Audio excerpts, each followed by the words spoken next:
Again, ice was floating down the rivers, and a scent of violets rose from under the rotten leaves. Goldman walked through the colorful seasons. His insatiable eyes drank in the forests, the mountains, the clouds. He wandered from farm to farm, from village to village, from woman to woman. Many a cool evening he'd sit anguished, with aching heart, under a lighted window. From its rosy shimmer radiated all that was happiness and home and peace on earth, all that was lovely and unreachable for him.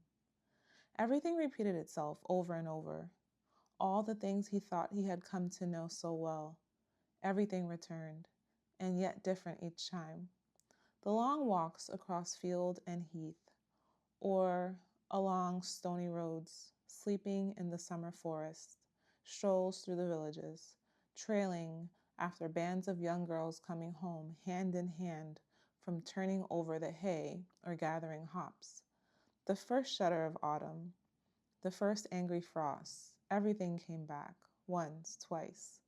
Endlessly, the colorful ribbon rolled past his eyes. Much rain, much snow had fallen on Goldmund. One day he climbed uphill through a sparse beech forest, already light with green buds. From the mountain ridge he saw a new landscape lying at his feet. It gladdened his eyes, and a flood of expectations, desires, and hopes gushed through his heart. For several days he had known that he was close to this region. He had been looking forward to it. Now, during this noon hour, it came as a surprise, and his first visual impression confirmed and strengthened his expectations. Through gray trunks and softly swaying branches, he looked down into a valley lying green and brown, furrowed by a wide river that shimmered like blue glass. He felt that his pathless roaming through landscapes of heath, forest, and solitude, with an isolated farm here and there, or a shabby village over for a long time. Down there, the river flowed, and along the river ran one of the most beautiful and famous roads in the empire. A rich and bountiful land lay there. Barges and boats sailed there. The road led to beautiful villages, castles, cloisters, and prosperous towns, and anyone who so desired could travel along that road for days and weeks, and not fear that it would suddenly peter out in a forest or in humid reeds like those miserable peasant paths. Something new lay ahead, and he was looking forward to it. That evening he came to a beautiful village, wedged between the river and red vineyards along the wide highway. The pretty woodwork on the gabled houses was painted red. There were arched entrances and narrow alleys full of stone steps. A forge threw a red fiery glow across the street. He heard the clear ringing of the anvil. Goldman snooped about in every alley and corner, sniffed at cellars' doors for the smell of wine barrels, and along the riverbank for the cool fish odor of the water. He inspected church and cemetery and did not forget to look for a good barn for the night. But first he wanted to try his luck at the priest's house and ask for food. A plump, red-headed priest asked him questions, and Goldman told him the story of his life, with a few omissions and additions. Thereupon he was given a friendly reception and spent the evening in long conversation over good food and wine. The next day he continued his journey on the highway, along the river. He saw barges and rafts float by. He passed horse carts, and some of them gave him a ride for a stretch of the way. The spring days sped by, filled with color. Villages and small towns received him. Women smiled behind garden fences, knelt in the brown earth, planting bulbs. Young girls sang in the village streets in the evening. A young servant girl in a mill pleased him so much he spent 2 days in the area and tried to get to know her. She liked to laugh and chat with him. He thought he would have been happy to work at the mill and stay there forever. He sat with the fishermen. He helped the carters feed and comb their horses, was given bread and meat, and ride in exchange. The sociable world of travelers did him good after the long loneliness, with a good meal every day. after so much hunger. He gladly let himself be carried along by the joyous wave. It swept him on, and the closer he got to the bishop's city, the more crowded and joyful the highway became. In one village, he took an evening stroll along the river, with the trees already in leaf. The water ran quietly, mightily. The current sighed and gushed under the overhanging roots of trees. The moon came up over the hill, casting light on the river and shadows under the trees. He came upon a girl who was sitting there, weeping. She had quarreled with her lover. He had walked off and left her. Goldmund sat down beside her and listened to her sorrowful tale. He caressed her hand, told her about the forest and the deer, comforted her a little, made her laugh a little, and she permitted him a kiss. But at that point, her young man came back looking for her. He had calmed down and regretted the quarrel. When he found Goldmund sitting beside her, he threw himself upon him and hammered him with both fists. Goldmund had difficulty defending himself, but finally he fought the fellow off and watched him run cursing toward the village. The girl had long since fled, but Goldmund did not trust the truce. He renounced his bed for the night and wandered on half the night in the moonlight, through a silent silver world, extremely content, glad of his strong legs, until the dew washed the white dust from his shoes, and he suddenly felt tired, lay down under the next tree, and fell asleep. It was broad daylight when he was awakened by something tickling his face. He brushed it aside with a sleepy, groping hand, fell asleep again, was once more awakened by the tickling. A peasant girl was standing there, looking at him, tickling him with the tip of a willow switch. He stumbled to his feet. With a smile, they nodded to each other. She led him into a shed, where the sleeping was more comfortable. There they lay together for a while. Then she ran off and came back with a small pail of milk, still warm from the cow. He gave her a blue hair ribbon he had recently found in the street, and they kissed once more before he wandered on. Her name was Francisca. He was sorry to leave her.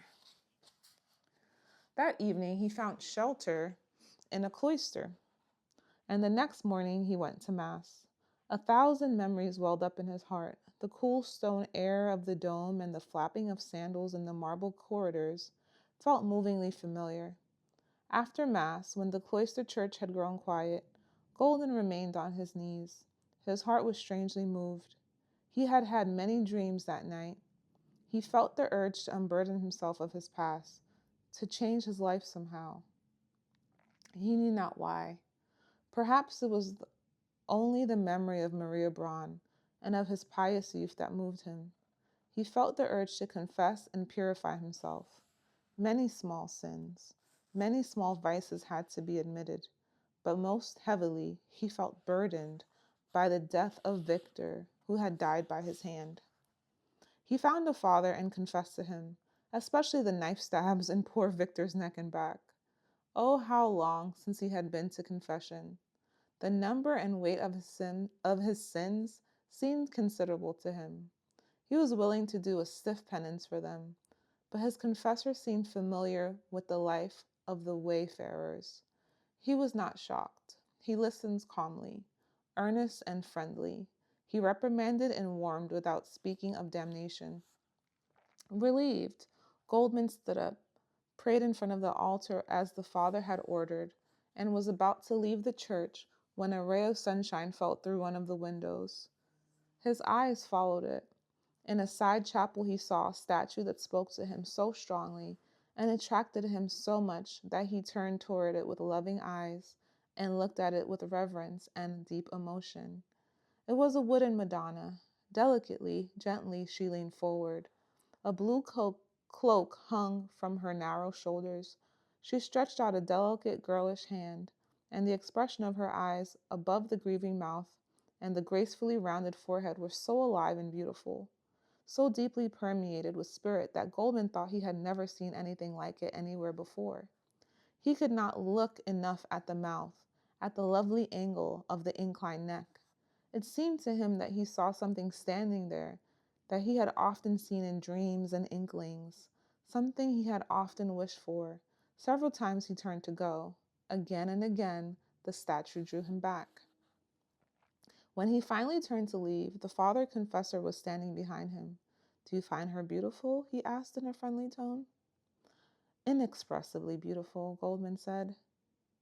"That's what some people say," said the priest. "Others say that this is no mother of God, that she is too modern, is much too modern and worldly, that the whole thing is untrue and exaggerated. There is a great deal of controversy about it. So you like her. So you like her. I'm glad. We've had her only for a year, a donation from a benefactor of your order. She was made by Master Nicholas." "Master Nicholas? Who is he? Where does he live?" "Do you know him? Tell me about him, please." "What a magnificent, blessed man who can create a work like that." "I don't know much about him. He is a carver in our bishop's city, a day's journey from here. He has a great reputation as an artist." "Artists usually are no saints. He's probably no saint either, but he certainly is a gifted, high-minded man. I have seen him a few times." "Oh, you have seen him. What does he look like?"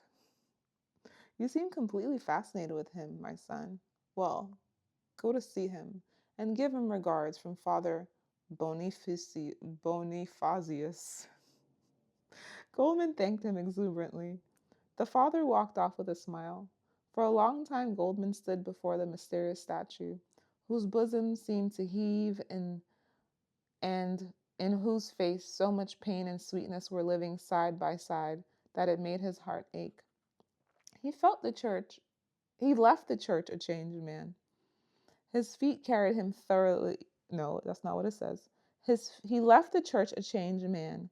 His feet carried him through a completely changed world. Since that moment, in front of the sweet, saintly wooden figure, Goldmund possessed something he had not possessed before, something he had so often mocked or envied in others: a goal. He had a goal. Perhaps he would reach it. Perhaps his whole ragged existence would grow meaningful and worthwhile. This new feeling filled him with joy and fear and gave wings to his steps. The gay, beautiful highway on which he was walking was no longer what it had been the day before, a festive playground, a cozy place to be. Now it was only a road that led to the city, to the master. Impatiently he hurried on. He arrived before evening. Towers rose from behind walls. He saw chiseled escutcheons and painted signs over the city gates. Entered with pounding heart, hardly noticing the noise and bustle in the streets. The knights on their horses, the carts and carriages. Neither knights nor carriages, city nor bishop, mattered to him. He asked the very first person he met where Master Nicholas lived, and was deeply disappointed when the man didn't know who Master Nicholas was. He came to a square surrounded by stately houses, many painted or decorated with images. Over the door of a house stood the figure of a Lansiniquet in robust, laughing colors. It was not as beautiful as the statue in the cloister church, but it had such a way of pushing out its calves and sticking its bearded chin into the world that Goldmund thought this figure might have been made by the same master. He walked into the house, knocked at doors, climbed stairs. Finally he ran into a squire in a fur-trimmed velvet coat and asked him where he might find Master Nicholas. What did he want from him? The squire asked in return. Goldmund had difficulty holding himself back, to say merely that he had a message for him. Thereupon the squire told him the name of the street on which the master lived. By the time Goldmund had asked his way there, night had fallen. Anxious but happy, he stood outside the master's house, looking up at the windows. He almost ran up to the door, but it was already late. He was sweaty and dusty from the day's march. He mastered his impatience and waited. For a long time he stood outside the house.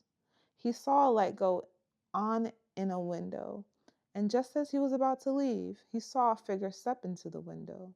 A very beautiful blonde girl with the gentle shimmer of lamplight flowing through her hair from the back. The next morning, after the city had awakened and become noisy, Goldmund washed his face and hands in the cloister, where he had been a guest for the night. slapped the dust from his clothes and shoes, found his way back to the master street, and knocked at the door of the house. A servant appeared who first refused to lead him to the master, but he managed to soften the old woman's resistance, and finally she led him to a small hall. It was a workshop, and the master was standing there, a leather apron around his waist, a bearded tall man of 40 or 50, Goldmund thought.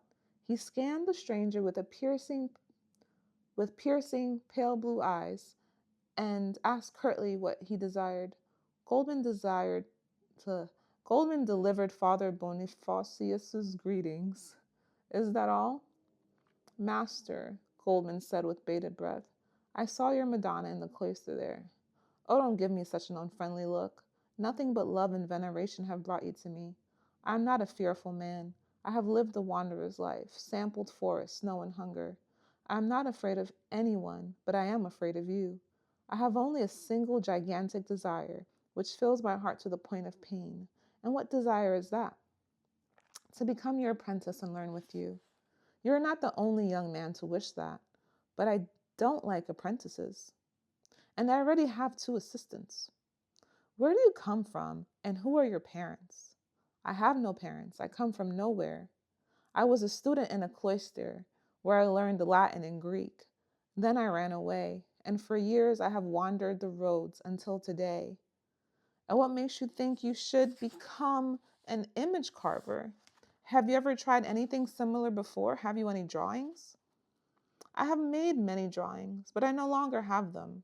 But let me tell you why I wish to learn this art. I have done a great deal of thinking and seen many faces and figures and thought about them. And some of these thoughts have tormented me and given me no peace.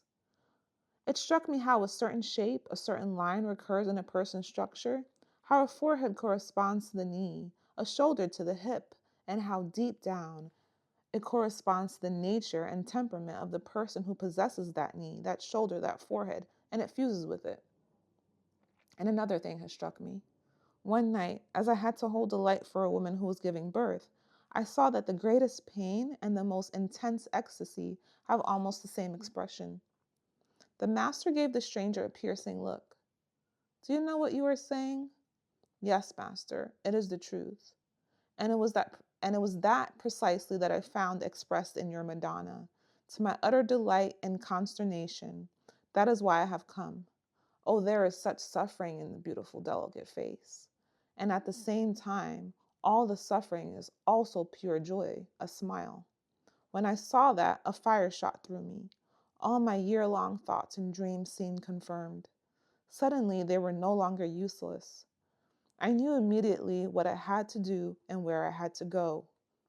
Dear Master Nicholas, I beg you with all my heart, let me learn with you. Nicholas had listened attentively, without making a friendlier face.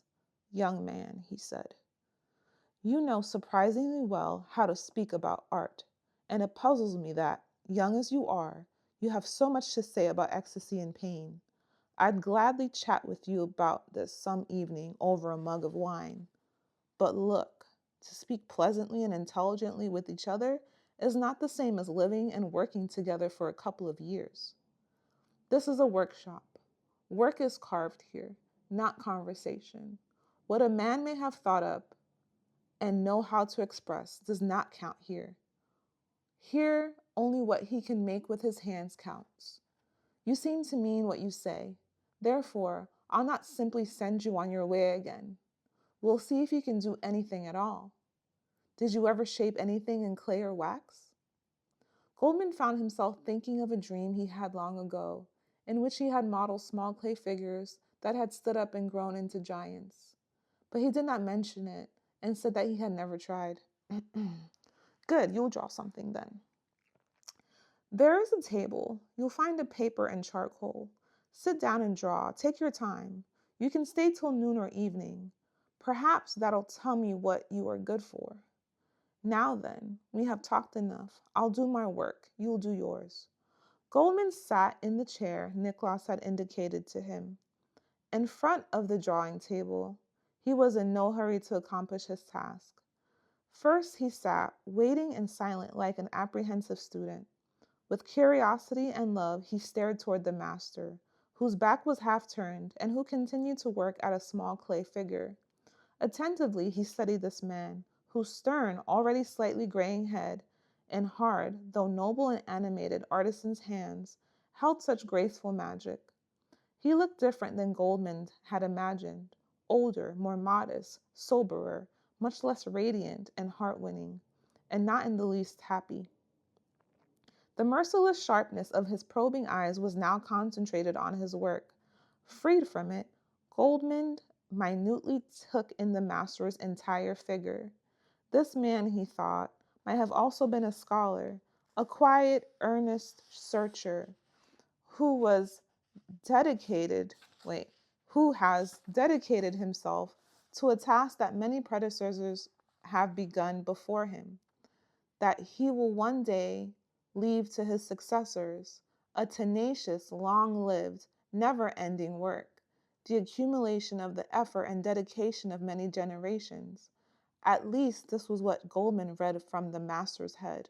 Great patience, years of study and thinking, great modesty, and an awareness of the dubious value of all human undertaking, but also faith in his mission. The language of his hands was something else again. There was a contradiction between the hands and the head. These hands reached with firm, but extremely sensitive fingers into the clay they were molding.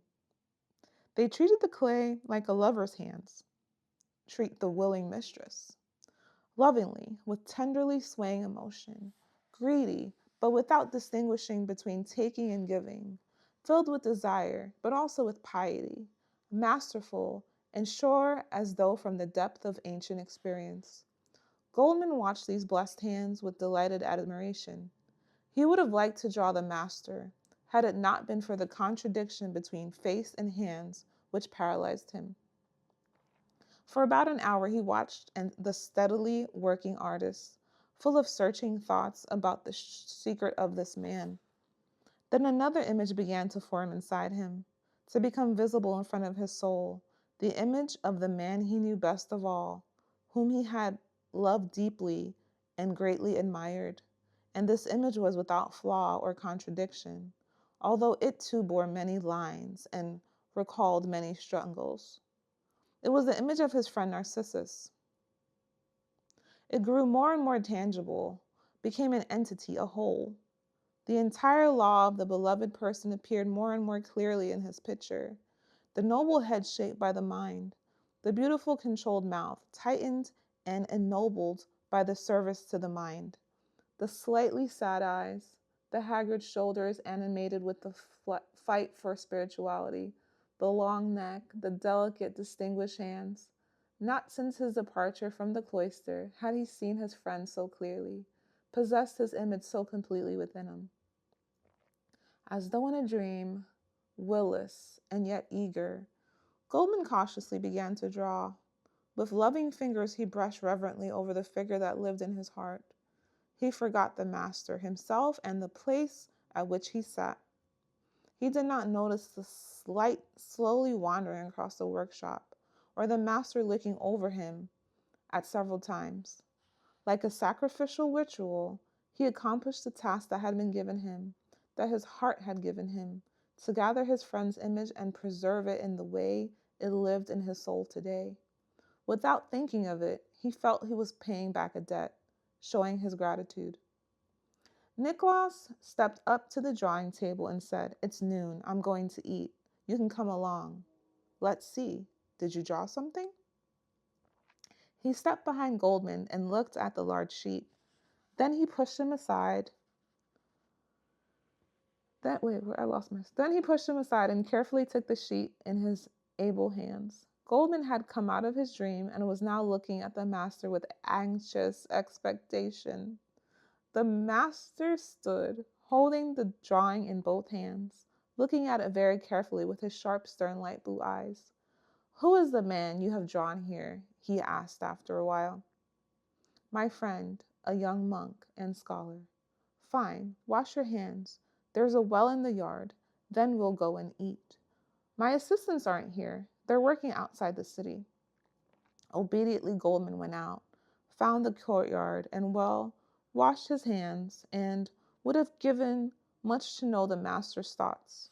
When he came back, the master was gone. He heard him rummaging about in the adjoining room. When he reappeared, he too had washed himself and wore a beautiful cloth jacket instead of the apron. He looked solemn and imposing. He led the way up a flight of stairs. There were small carved angels' heads on the walnut banister posts, lined with old and new statues, into a beautiful room with floor, walls, and ceiling of polished wood. A table had been in the window corner. A young girl came rushing in. Goldmund knew her. It was the beautiful girl of the evening before. "Lisbeth," the master said, "bring another plate. I've brought a guest. He is, well, I don't even know his name yet." Goldmund said his name. "Goldmund, then. Is dinner ready?" "In a minute, father." She fetched a plate, ran out, and soon returned with the maid, who served the meal, pork with lentils and white bread. During the meal, the father spoke of this and that with the girl. He spoke of this and that with the girl. Goldmund sat in silence, ate a little, and felt very ill at ease and apprehensive. The girl pleased him greatly, a stately, beautiful figure, almost as tall as her father. But she sat, well-mannered and completely inaccessible, as though behind glass, and did not speak to the stranger or look at him. When they finished eating, the master said, "I'll rest for half an hour. You go down to the workshop, or stroll around a bit outside. Afterwards, we'll talk." Goldmund bowed slightly and went out. It had been an hour or more since the master had seen his drawing, and he had not said a word about it. Now he had to wait another half hour. Well, there was nothing he could do about it. He waited. He did not go into the workshop. He did not want to see his drawings again just now. He went into the courtyard, sat down on the edge of the well, and watched the thread of water trickling endlessly from the pipe into the deep stone dish, making tiny waves as it fell, always carrying a little air down with it, which kept rising up in white pearls. He saw his own face in the dark mirror of the well, and thought that Goldmund, who was looking up at him from the water, had long since ceased being the Goldmund of cloister days, or Lydia's Goldmund, or even the Goldmund of the forest. He thought that all men trickled away, changing constantly until they finally dissolved, while their artist-created images remained unchangeably the same. He thought that fear of death was perhaps the root of all art, perhaps also all things of the mind. We fear death, we shudder at life's instability, we grieve to see the flowers wilt again and again, and the leaves fall, and in our hearts we know that we too are transitory and will soon disappear. When artists create pictures and thinkers search for laws and formulate thoughts, it is in order to salvage something from the great dance of death, to make something that lasts longer than we do. Perhaps the woman after whom the master shaped his beautiful Madonna is already bolted or dead, or soon he too will be dead. Others will live in his house and eat at his table, but his work will still be standing 100 years from now, and longer. It'll go on shimmering in the quiet cloister church, unchangeably beautiful, forever smiling with the same sad, flowering mouth.